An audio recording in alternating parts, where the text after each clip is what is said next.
एक फसाना प्यार का पुल के उस पार। मम्मा, आपकी और पापा की लड़ाई हुई क्या? मरियम, बहुत सवाल करने लगी हो तुम। मैं अच्छी तरह समझता हूँ तुम क्या करना चाह रही हो अर्शना। तुम चाहती हो कि मैं सारी दुनिया से कट के तुम्हारे साथ इस कमरे में कैद हो जाऊं। मैं मरियम के लिए बहुत परेशान हूँ। यहाँ कोई भी उसे कबूल करने को तैयार नहीं। उसकी पढ़ाई में, उसकी ज़हनी हालत में बहुत असर पड़ रहा है।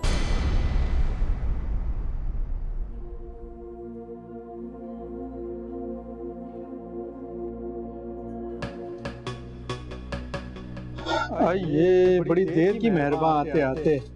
हम तो कब से आस लगाए बैठे थे। खुशी बैठिए। मुझे फजूल बातें पसंद नहीं है, काम की बात करो। बैठिए बैठिए, नाराज क्यों हो रही है?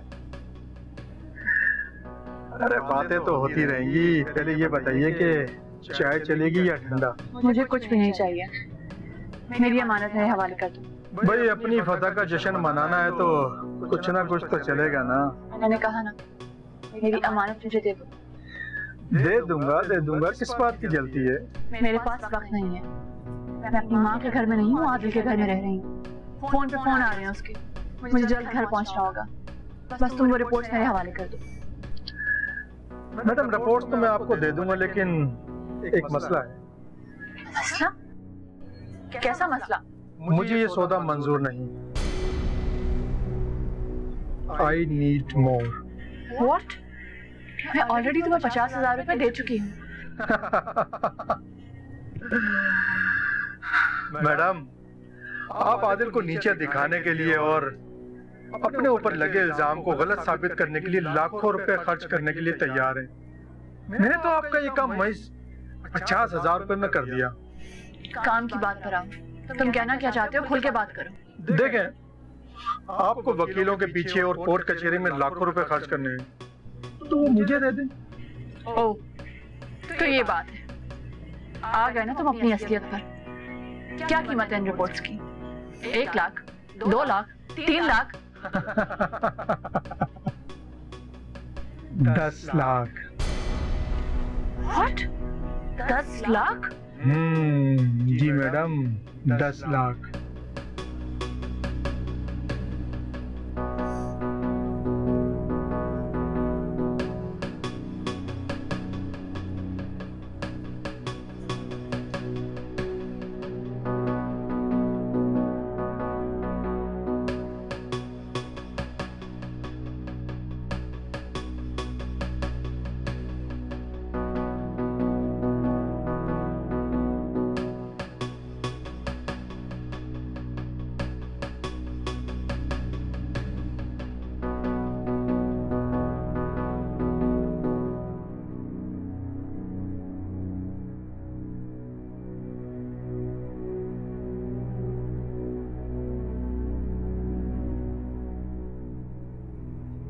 ये रही रिपोर्ट्स।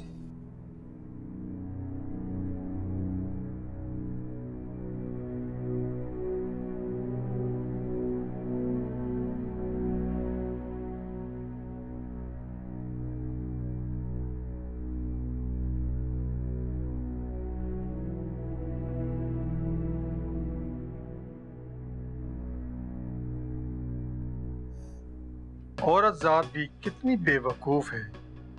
रिपोर्ट्स पाने के बाद समझ रही है जैसे जंग जीत चुकी हो। आदिल कब का अपना इलाज शुरू करवा चुका है और उसके ठीक होने के चांसेस 80% हैं। जीती हुई जंग ये औरत कभी भी हार सकती है।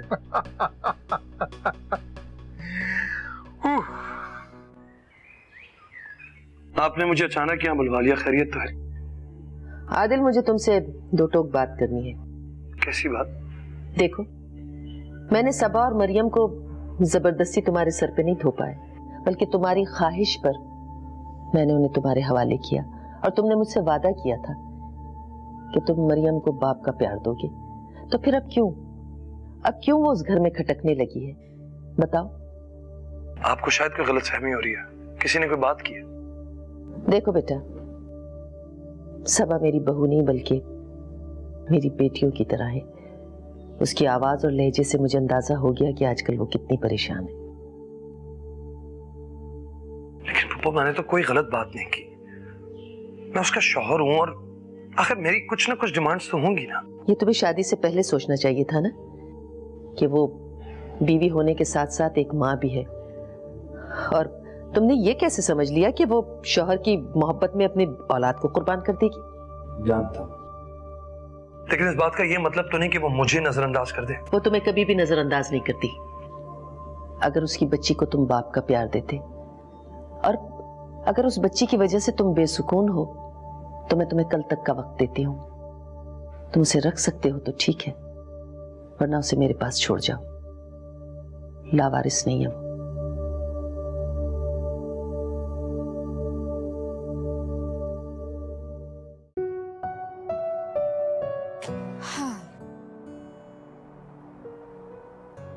यहाँ पर आने से पहले तुम कितने एक्साइटेड थे और अब देखो मुंह लटका के खड़े हुए हो। हेलो। हाँ, क्या हुआ? What's wrong with you? हाँ, मैं ठीक हूँ। परेशान लग रहे हो। बीवी से लड़ाई हुई है? नाम मत लो उस औरत का मेरे सामने। मैं उसके बारे में कोई बात नहीं करना चाहता। तो कौन करना चाहता है उसको डिस्कस? तुमने ही सर पे सवार किया हुआ है। जब कोई ताल्लुक नहीं रखना तो मत सोचो उसके बारे में। Let's enjoy this time. You know what? I think you're right. हमें एंजॉय करना चाहिए, राइट? तो तुम मेरे साथ हो? यस, मैं तो हमेशा से तुम्हारे साथ थी, लेकिन तुम्हें कभी नजर ही नहीं आई। थैंक यू माम, तुम वाकई बहुत अच्छी हो। You know, I really need your help इस सारी सिचुएशन से निकलने के लिए। तो अब तो तुम मुझे छोड़कर नहीं जाओगी ना? नेवर। प्रॉमिस? प्रॉमिस।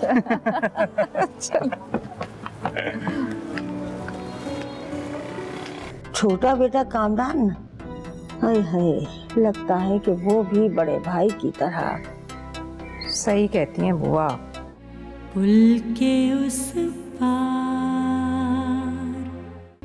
पुल के उस पार।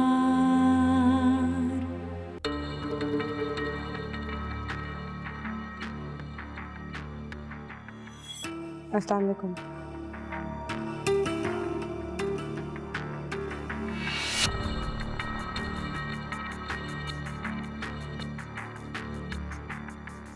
मुझे तो ये लड़की शुरू दिन से ही अच्छी नहीं लगी। मुझे भी कुछ दिनों से इसकी हरकतें बहुत मशकूक सी लग रही। कुछ दिनों से? आय हाय, इसकी हरकतें तो शुरू दिन से ही मशकूक थीं। अब भला सोचो, ये नई नवीली दुल्हन को जेब देता है क्या कि दूसरों के दरमियान मुंह फुला के फूं कर बैठे। हाय, मुझे तो इसकी आंखों में अपने शौहर के लिए प्यार कभी भी दिखाई नहीं दिया। जिस लड़की के दिल में कोई और बसता हो, वो भला अपने शौहर को प्यार की नजर से क्यों देखेगी? हाँ, ठीक कहती हो जेब। अरे इस मामले में तुम्हारे दोनों ही लड़के बहुत बदनसीब निकले। अरे तुम्हें तो एक भी बहू ढंग की ना मिली। एक वो रचना है जो सारी जिंदगी अपनी दौलत को सीने से लगाए मियाँ को धुतकारती रही। 2 कौड़ी की भी इज्जत नहीं रखी उसने अपने मियाँ की। दूसरी सबा जो अपने शौहर की बजाय अपनी बेटी के नाज नखरों में गिरी रहती है हर वक्त। अरे बेचारा आदिल, और वो छोटा बेटा कामरान, हाय हाय, लगता है कि वो भी बड़े भाई की तरह बदकिस्मत निकला। अरे बीवी तो उसकी तरफ देखती तक नहीं, बिल्कुल लिफ्ट नहीं कराती उसको। सही कहती हैं बुआ। मेरे बेटों ने शादियां तो कर ली, लेकिन सच्ची खुशी नहीं पा सके। पता नहीं जमाने की नजर लग गई है दोनों को, वरना किस चीज की कमी थी मेरे बेटों में। बिल्कुल ठीक कहा देव तुमने। अरे तुम्हारे दोनों बेटे तो शहजादे हैं, शहजादे। अरे उनके लिए लड़कियों की कोई कमी है क्या? एक से एक अच्छी, एक से एक हसीन लड़की मिल जाएगी इनके लिए। कहो तो मैं रिश्ते लेके आ जाऊंगी। हाँ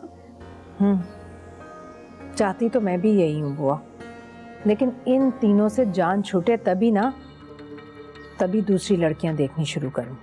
मैं तो कहती हूँ बिस्मिल्लाह करो।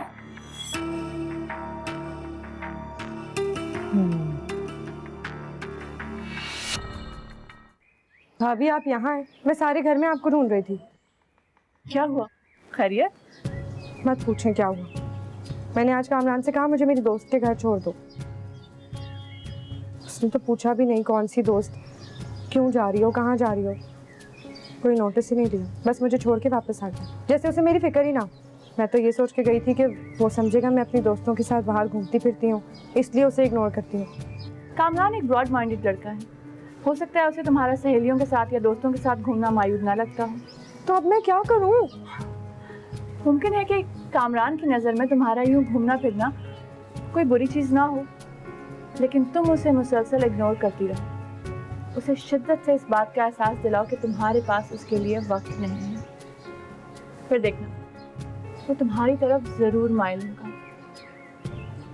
जैसा मैं कह रही हूँ बस वैसा करती जाओ।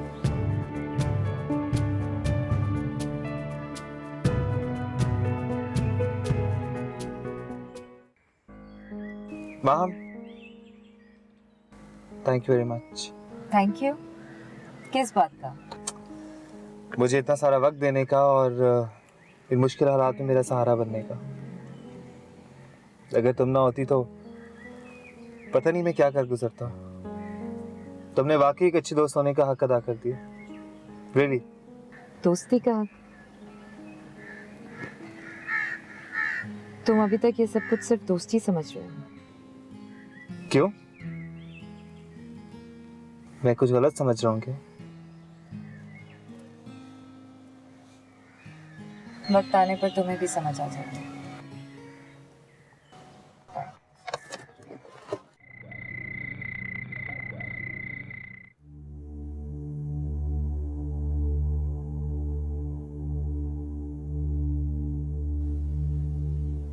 क्या बात है आदिल, बहुत चुप चुप हैं, कोई परेशानी है क्या?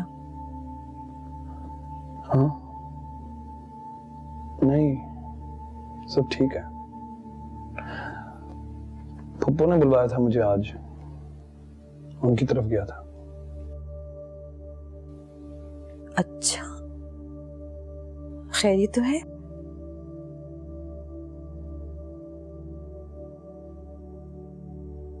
उदास थी वो, अकेला अकेला फील कर रही थी।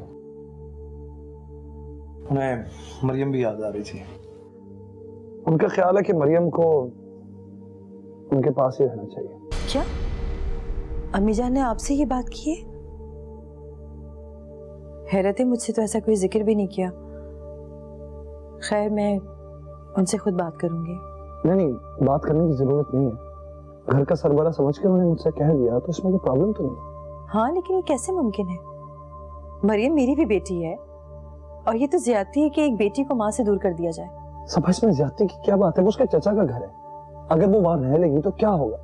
और वैसे भी पुप्पो का दिल लगा रहेगा उस तरह, तो कोई प्रॉब्लम तो नजर नहीं आ रही मुझे। आखिर मेरी राय भी तो कोई अहमियत रखती है ना। अम्मी को आपसे बात करने से पहले मुझसे मशवरा लेना चाहिए था। बस समझ, मैं इस घर का सरबरा हूं और मैं डिसाइड करूंगा कि मरियम कहाँ रहेगी और कहाँ नहीं। और अगर वो वहां पुप्पो के पास रह लेती है और उनका दिल बहला लेती है तो क्या प्रॉब्लम है? तुम्हें इस मामले में परेशान होने की जरूरत नहीं है।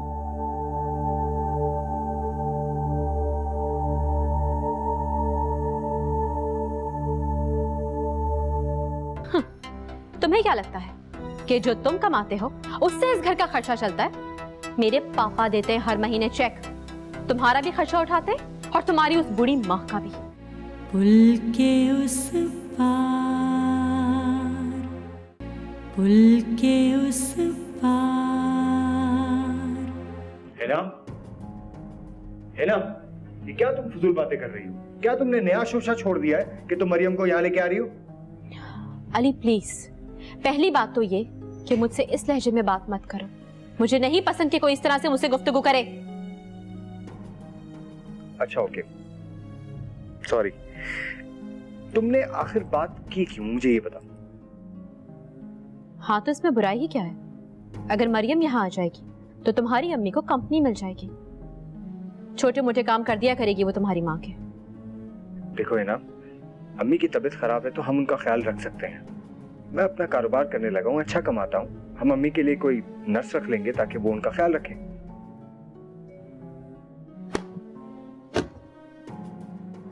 क्या कहना चाहते हो तुम कि तुम उनके लिए नर्स रखोगे? तुम्हें क्या लगता है कि जो तुम कमाते हो उससे इस घर का खर्चा चलता है? मेरे पापा देते हैं हर महीने चेक, तुम्हारा भी खर्चा उठाते और तुम्हारी उस बूढ़ी माँ का भी। और अब तुम चाहते हो कि तुम्हारी माँ के लिए एक नर्स भी रखी जाए, तो क्या वो मुफ्त में खिदमत करेगी तुम्हारी माँ की? हर महीने 15 से 20 हजार रुपए लेती है एक नर्स। और ये पैसे उसके खाने पीने और रहने के अलावा है। क्यों भाई, किस खुशी में मेरे पापा तुम्हारी माँ के ऊपर इतना पैसा लुटाए? हाँ देखो है ना, मेरी बात समझने की कोशिश करो प्लीज। मरियम अभी छोटी है, वो अम्मी का कैसे ख्याल रखेगी? और वैसे ही हम पे अम्मी की जिम्मेदारी है, हम मरियम की जिम्मेदारी कैसे उठाएं? उसके यूनिफॉर्म, उसका स्कूल, वो कौन देखेगा? व्हाट डू यू थिंक कि तुम्हारी भतीजी दूध पीती बच्ची है जो उसके फीडर का ख्याल हमें रखना पड़ेगा? और रही बात उसके स्कूल में एडमिशन की, तो कोई मसला नहीं है, यहाँ कोई छोटा मोटा स्कूल होगा, करवा देंगे उसका एडमिशन। और हाँ, ट्यूशन वगैरह के बारे में तो सोचना भी नहीं, घर में खुद पढ़ लिया करेगी। जहां तक रही उसके खाने पीने की बात, तो जो कुछ बचेगा दे दिया करेंगे।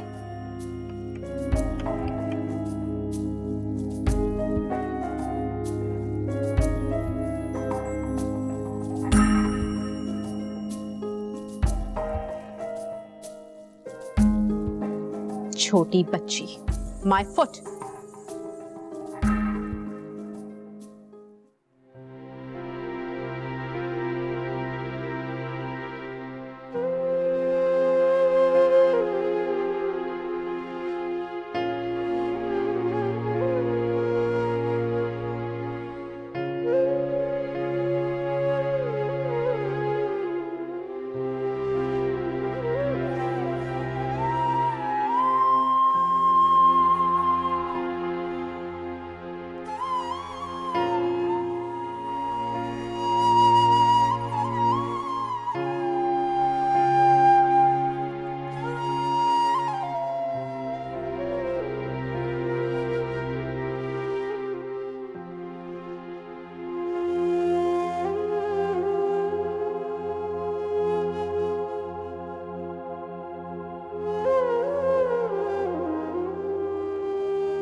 मरियम अपनी दादी के पास चली गई है, ना सिर्फ दादी का ख्याल रखेगी बल्कि घर के छोटे मोटे काम भी कर लिया करेगी। आखिर इन दोनों को भी प्राइवेसी की जरूरत है। सबा की ख्वाहिश होगी कि आदिल से उसकी औलाद हो। तो मरियम आपके पास मेरी अमानत है, इसकी जो भी जरूरियात है मैं पूरी कर दूंगा और महीने का जो भी खर्चा होगा वो भी मैं आपको दे दूंगा। और अगर किसी चीज की जरूरत हो तो आप मुझे बता दीजिए। किसी चीज की जरूरत नहीं, हमारे लिए हमारा अल्लाह ही काफी। मरियम आपकी सगी बेटी नहीं है, लेकिन अगर आपकी अपनी सगी औलाद हो तो तब तो आपको बहुत अच्छा लगेगा ना। समझ में ये नहीं आता कि तुम लोगों को ये बच्चे की क्या रट लग गई है। तुम क्यों नहीं समझ रही हो मेरी बात? क्या समझूं मैं? सीधी तरह बोलती क्यों नहीं है? बताती क्यों नहीं है कि आप ये सब इसलिए कर रही हैं क्योंकि आप रुशना भाभी से जेलस होती हैं और इसीलिए मुझे रुशना भाभी से बदगुमान भी कर रही हैं। बनता जाए धीरे धीरे एक फसाना प्यार का।